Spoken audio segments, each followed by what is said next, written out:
All right, this video will show you how to do the second part of the M&M spreadsheet project that we started yesterday when we analyzed our packages of M&Ms.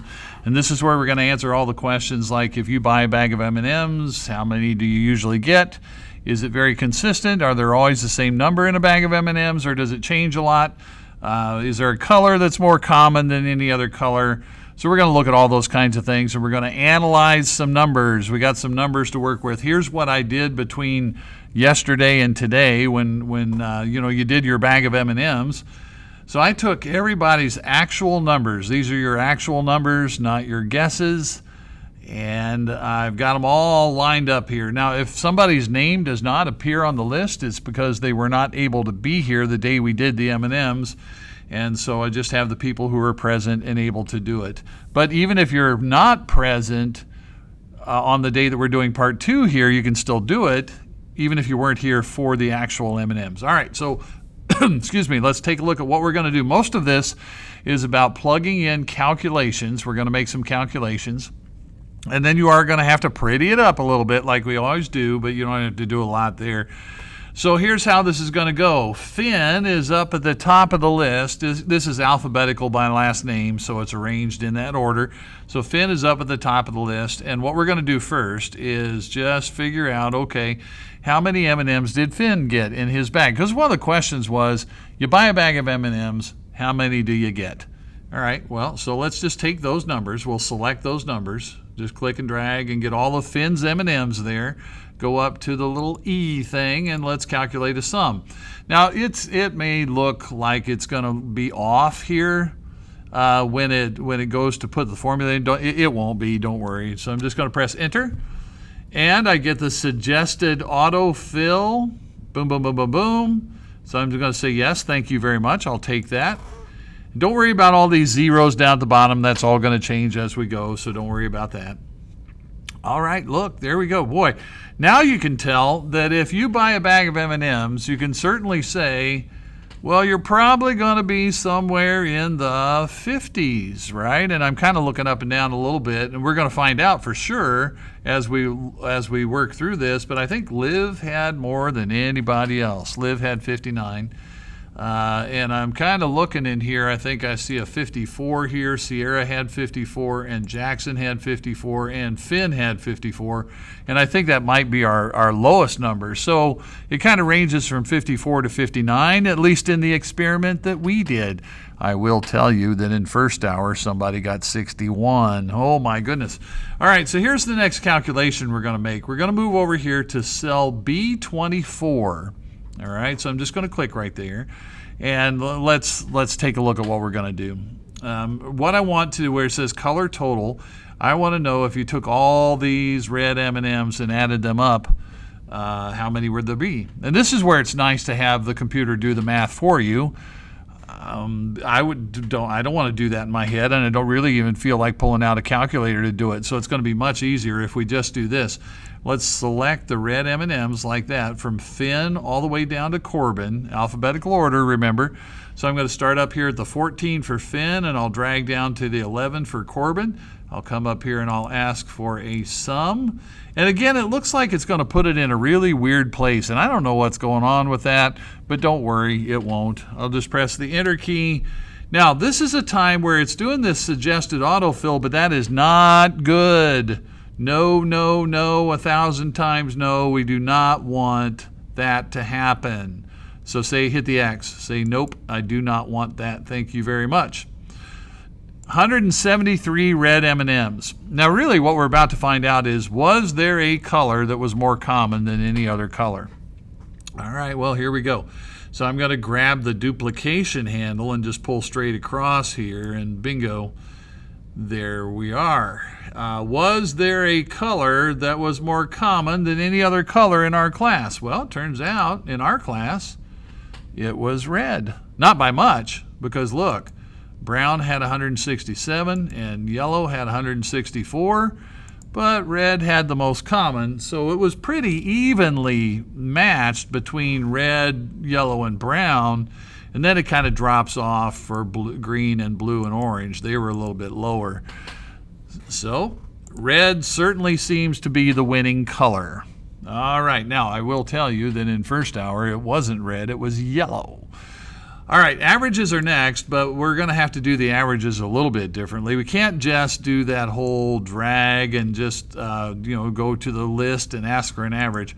We're going to have to type it ourselves, but it's not going to be hard. So I'm going to type equals, and I'm going to type, oh my goodness, look, and this might happen for you. If it does, you can take advantage. All I did was type an equal sign, and Google Sheets is popping up here with a suggestion. And it's saying, would you like to calculate an average of everything from B8 down to B23? And if you look at the orange box, yes, that's really good. And you could just click that and accept it. I'm not going to. I'm just going to go ahead and type it. So AVERAGE, left parenthesis. And we are going to have to do this, right? Finn's red M&Ms are up here at B8. So I'll just say B8.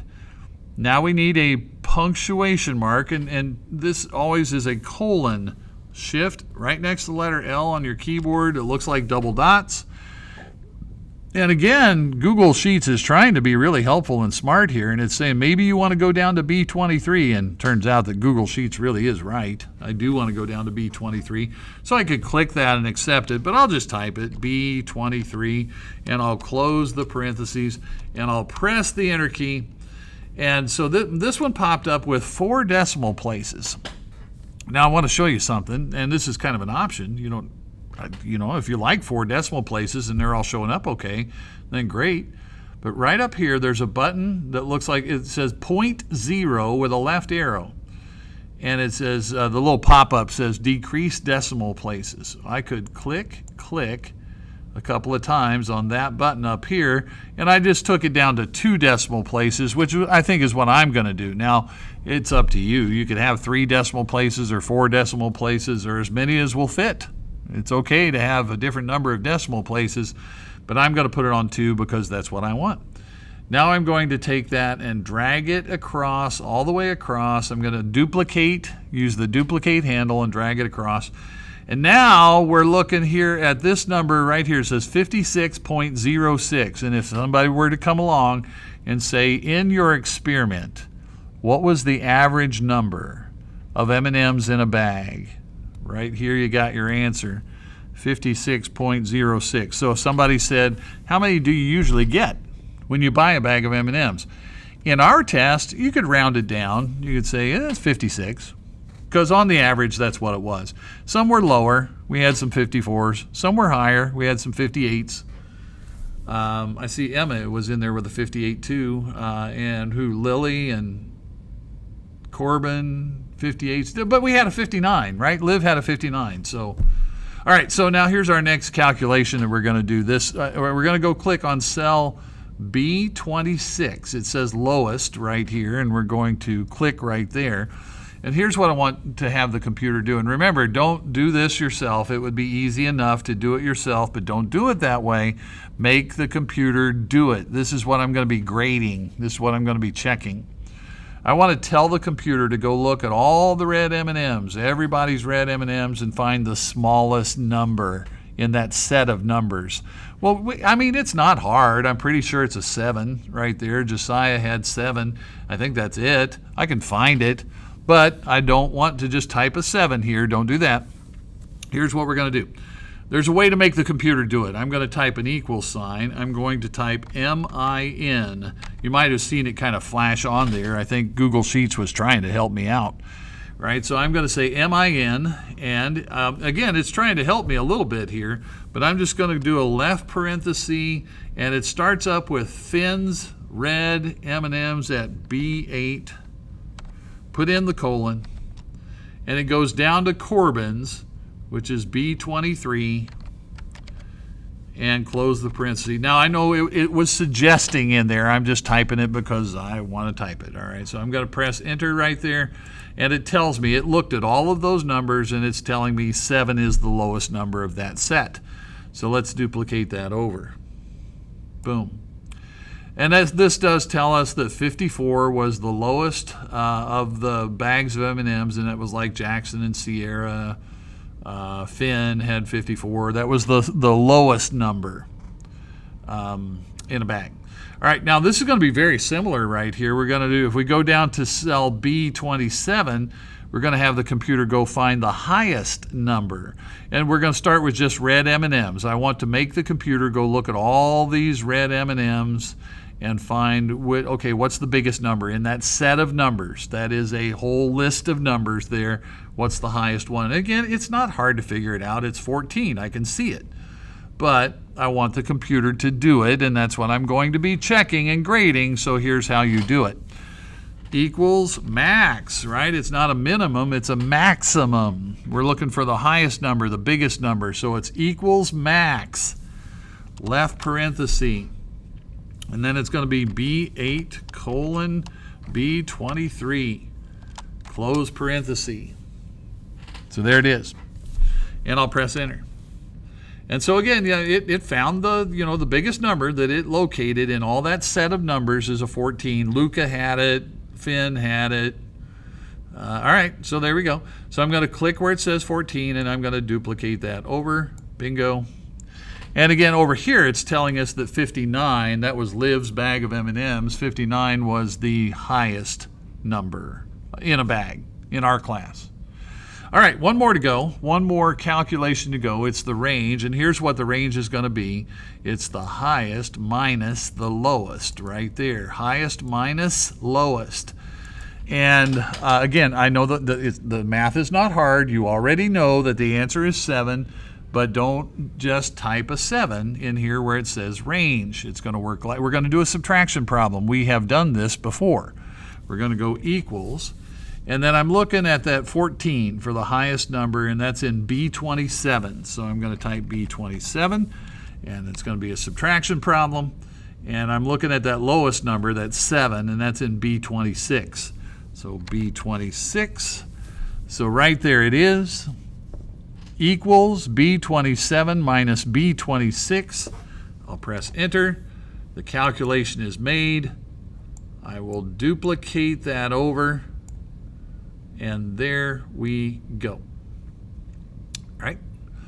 Now all the calculations are made. We know how many each person got in their bag.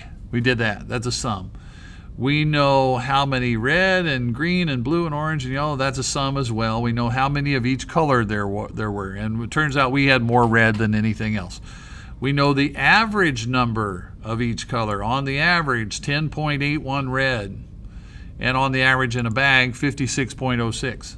We know the lowest. We know the highest. We know the difference between lowest and highest. We know the range of M&Ms. All right.